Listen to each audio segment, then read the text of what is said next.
বিসমিল্লাহির রহমানির রহিম। আজ রবিবার সকাল ৮টা। আজকে ২১ দিন বয়স।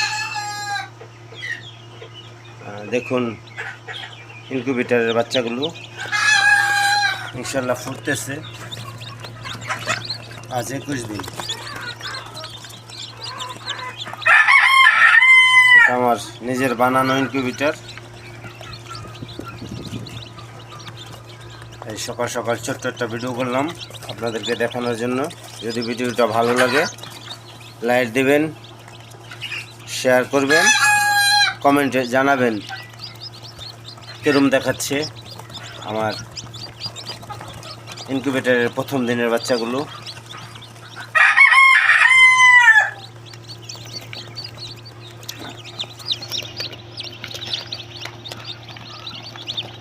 দেখতে খুব ভালো লাগতেছে আল্লাহর রহমতে। এখানে 170 পিস ডিম দেওয়া আছে। দেখি আল্লাহ কয়টা বাচ্চা দিল। দোয়া করবেন আপনারা। আল্লাহ হাফেজ।